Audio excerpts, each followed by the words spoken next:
بسم الله الرحمن الرحيم. صلى الله وسلم وبارك على سيدنا محمد وعلى آله وصحبه وسلم تسليما كثيرا، وبعد. يشرفني أن أكون معكم أيها الإخوة الكرام في محاولة شرح جديدة.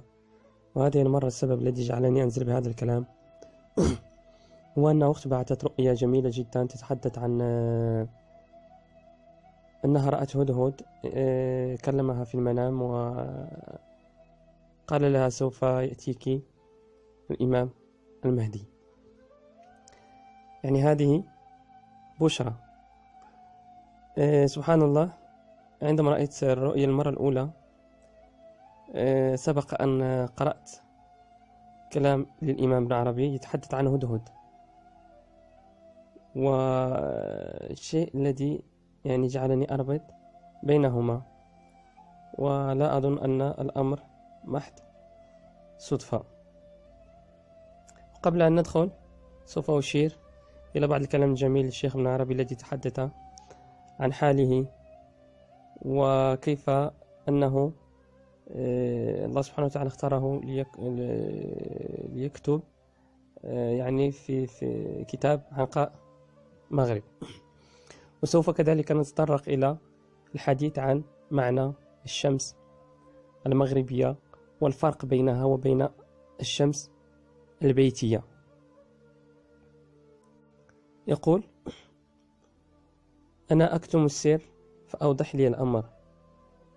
أي أن الشيخ في مناجاته كان يقول للحق سبحانه وتعالى: أنا أكتم سر هذا المقام فأوضح لي الأمر. من يكون هذا العبد وما هو مقامه؟ يقول: فقد زال النكران، أي كل شيء سوف يأتي من عندي سيكون فرح، تصديق وإلمام. وطرد الشيطان، لا زال يتحدث عن حاله. سوف نذهب إلى يقول: وصف لي الخبر إني أسلم وعلمني فإني أتعلم. قلت: فلم أزل بهذا المشهد السني. المشهد السني هنا يقصد به الحالة التي كان عليها، ومن مناجاة ومن وصول. يقول: والمقام العلي. وهذا المقام العلي هو مقام الذي يبحث فيه والذي أراد مزيد من المعرفة عنه. قال: أغدو وأروح في غبوق وصبوح، أي لا زال مستمر في طلبه ليل نهار صباح مساء إلى أن تمكن الأمر لدي وحصلت المفاتيح في يدي. يصف لنا الحالة التي كان عليها حتى الله سبحانه وتعالى مكنه من الأمر وجعل له المفتاح أو مفتاح التمكين في هذا المقام. قال: فلما اتصفت بهذا التحصيل، هذا التحصيل الذي ناله بعد المجاهدة وبعد المناجاة إلى غير ذلك، قال: هيأني الحق للتقديم ورشحني للتفصيل، أي لتقديم هذه الأمور والتفصيل فيها.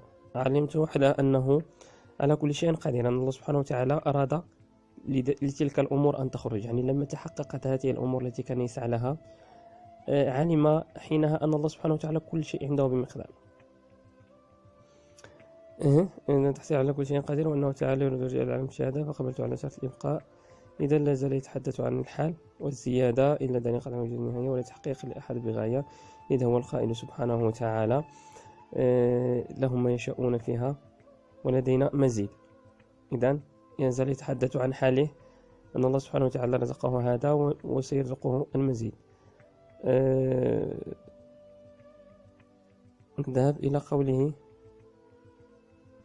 يتحدث عن همته وكيف زاد الله سبحانه وتعالى في هذا المقام من الفهم والعرفان. فعسى الله أن يأتي بالفتح. قوله فعسى الله أن يأتي بالفتح أو أمر من عنده، لطالما قلنا أن أتى أمر الله سبحانه وتعالى هو هذا العبد، فلا تستعجلوه. أي كونوا في تريث وفي استعداد وفي طلب وفي شوق لهذا العبد.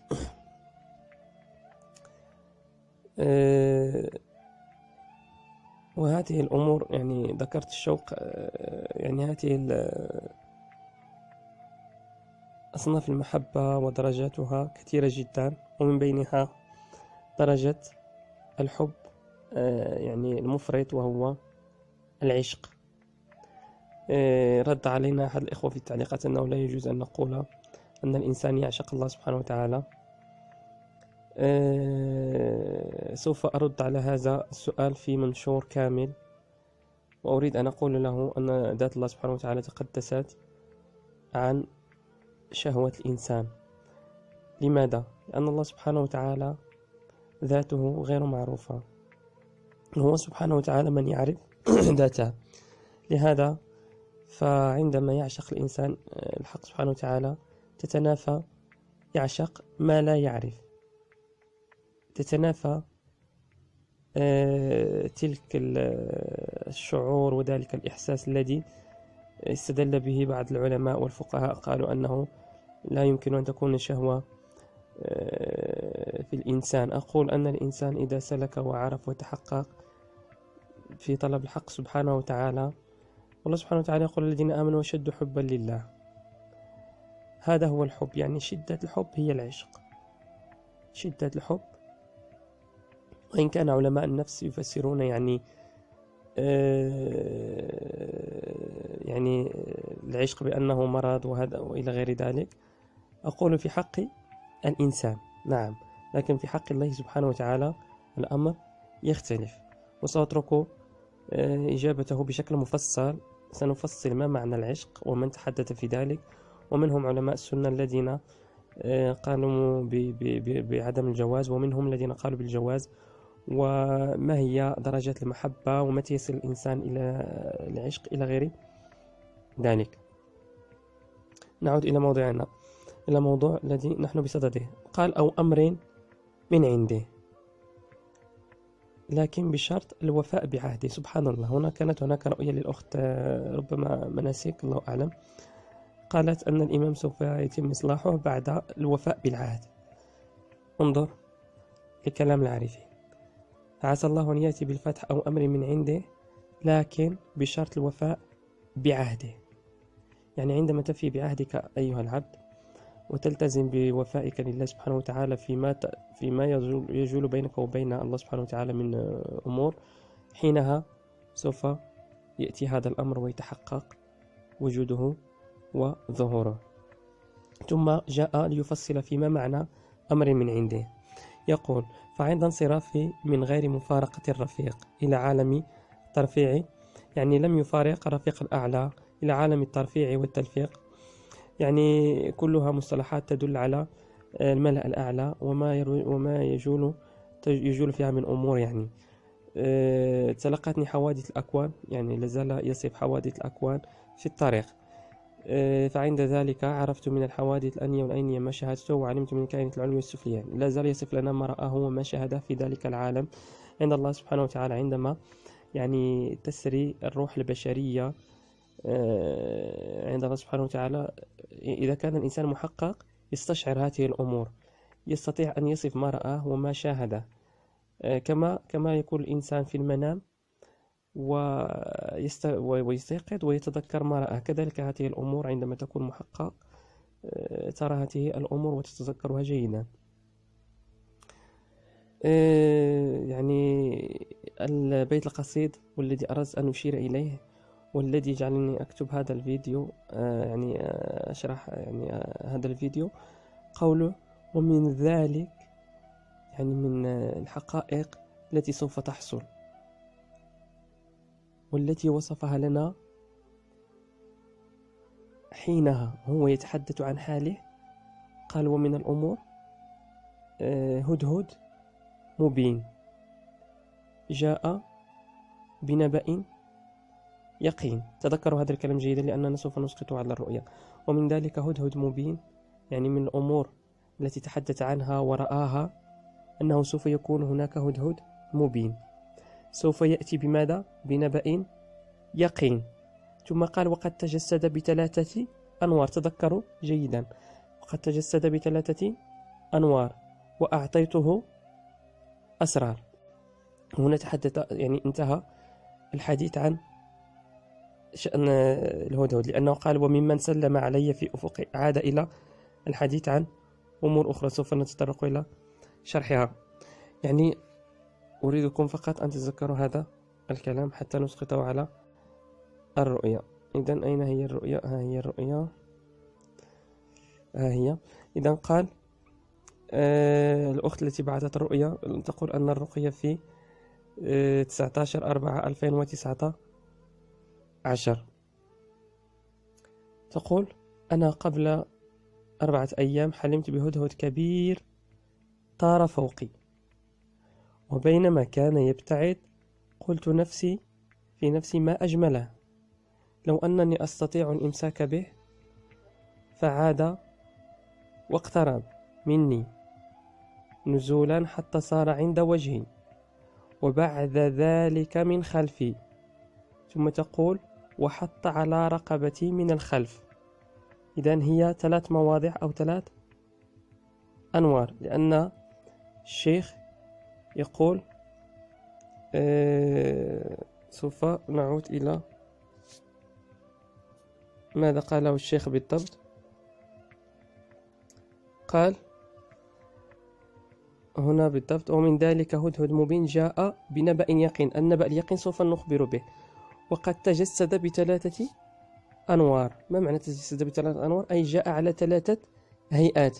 المرة الأولى قالت صار عند وجهي، المرة الثانية وبعد ذلك من خلفي، هذه المرة الثانية، والمرة الثالثة حط على رقبتي من الخلف. إذن هي 3 مواضع، أو كما هو سماها 3 أنوار، لأن الهدهد قال في الأخير وأعطيته أسرار، وقال جاء بنبأ يقين. ما هو النبأ اليقين الذي جاء به؟ قال راح يجيك المهدي. إذن هذه الأخت سبحان الله كلامها ورؤيتها تنطبق على كلام الشيخ بشكل دقيق جدا. يعني 3 مواضع وصفتها هنا كما هي. قال لها سوف يأتي بنبأ يقين. قالت أتذكر قوله لي راح يجيك المهدي. إذن هذا هو الخبر اليقين. إذن نحن نربط كلام عارفين برؤى يعني من آلاف السنين. سبحان الله يأتي كما جاء، يعني بدون مزايدات وبدون أي تلبيس للكلام فوق معناه. وأعطيته أسرار، أي يقول أنني أخبرته في ذلك الوقت بأمور والأوضاع التي سوف يتخذها أو الأحداث التي سوف تكون بالضبط. سوف أنتقل إلى كلام جميل جدا من كوكب الأفول كانت المقام قمرها بازغان. هذا الكلام كنت شرحته من قبل، هداية المشرقة فأعطى كل نور حقيقة ووضح لطريقة تمثلها. هنا عندما نقول الشمس المغربية، الشيخ يقول أنا كنت شرحت ما معنى الشمس المغربية من قبل، ولماذا يعني نقول في حقها المغربية، أي عند مغرب هذه الشمس سيظهر حقها الذي هو الظهور. ما معنى يظهر حقها؟ أي كما أن الشمس الدنيا سوف تفنى بغتة ونحن لا نشعر، عندما قال يعني أن الشمس سوف تصعد عندما تغير مجراها، فكذلك هذا الشخص الذي هو يعني أطلق عليه الشمس المغربية، أي عندما تغرب هذه الشمس سوف يظهر. ودائما يأتي الخطاب هنا بشكل يعني مؤنث، على أساس أن الشمس مؤنثة. فلو شبهناه مثلا بالقمر لكنا نذكره بأوصاف القمر الذي هو مذكر. وكذلك العنقاء وصفناه بالعنقاء لأنها مؤنثة فقط من هذا الباب. ثم تلاهما الشمس الأكبر، هنا وصفه بالشمس الأكبر الأزهر الذي يجلو السدف وينور الغرف ويزول الكلف وهو التجلي المثالي والنور الإرسالي. ثم أفل من مغرب الغمام حتى يصل الأجل المسمى.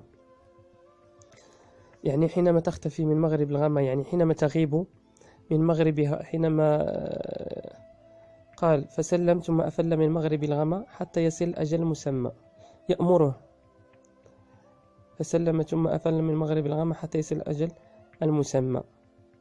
يعني المعنى هنا غير واضح بالضبط، وهو تجلي المثالي والنور الإرسالي. كلها هذه الأمور كلها علوم عرفانية وأحوال ودرجات من التحقق.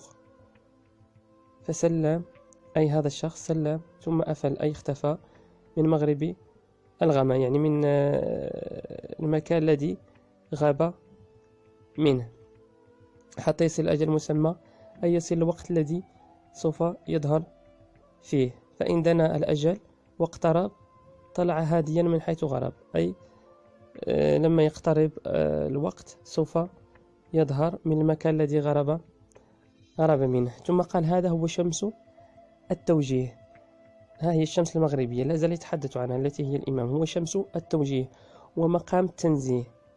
ثم قال بأفوله يزول الإشراك، يعني عندما يظهر سوف يزول الإشراك وتنحل عقد الإشراك، فيفلت ويرتفع كيدها، وهذا الأفول على قسمين. أردت أن أتحدث عن كلام جميل ما عجبنا الداخل أنا ما أعجبه. إذا لا زال يتحدث وبقيت مع هذا النور الشمسي، هنا أيضا وصفه يعني حتى تأكد أن الشمس المغربية مقصود بها الإمام.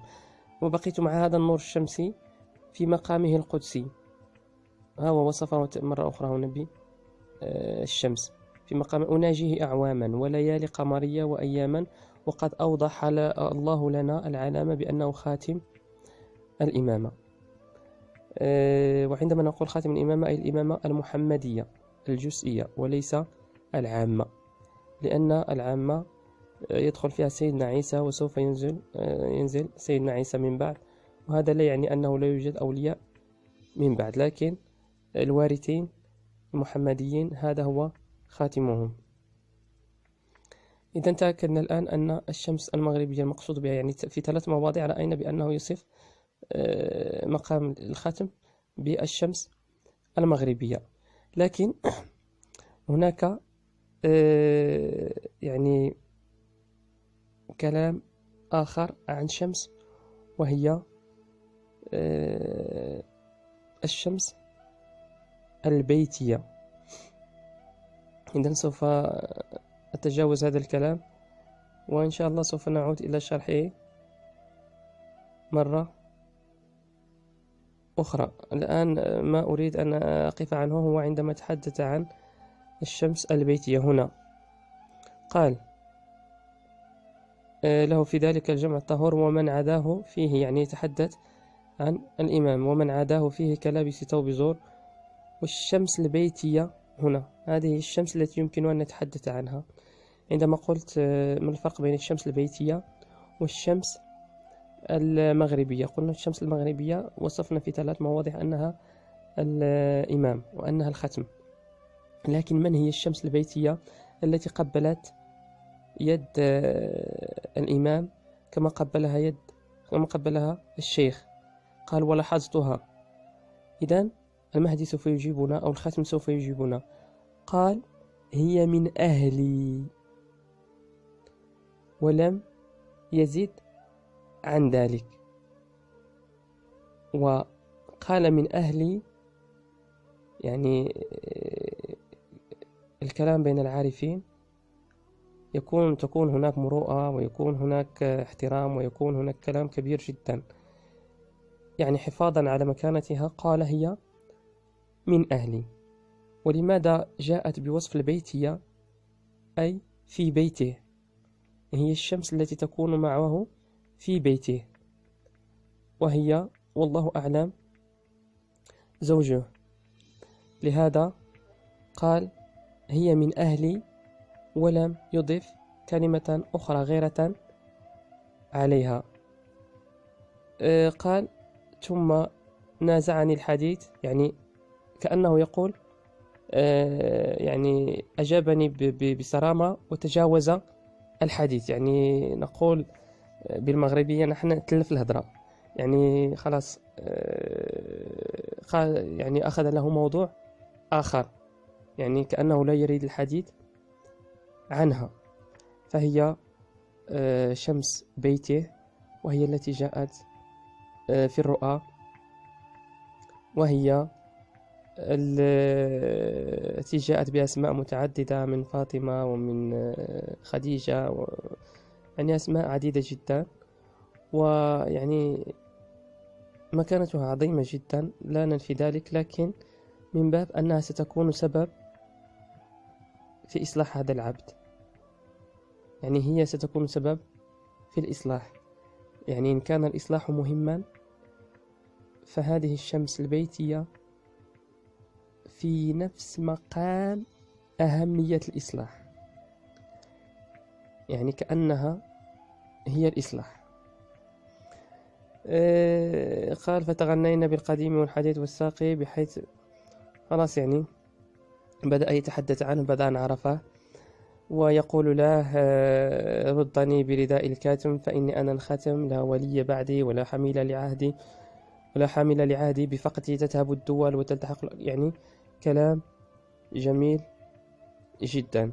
فقط أنا قمت بهذا الفيديو لأشرح كلام رؤيا الأخت عن الهدهد، ولأوضح معنى الشمس البيتية، وإن شاء الله سوف نلتقي في فيديو آخر نشرح فيه. يعني لم أعطي للكلام حقه في الشرح، أعلم ذلك، لأنني أردت فقط أن أوصل فكرة عفوا فكرة ما معنى الشمس البيتية، وما معنى رؤية الأخت. أقول قولي هذا وأستغفر الله لي ولكم، والسلام عليكم ورحمة الله.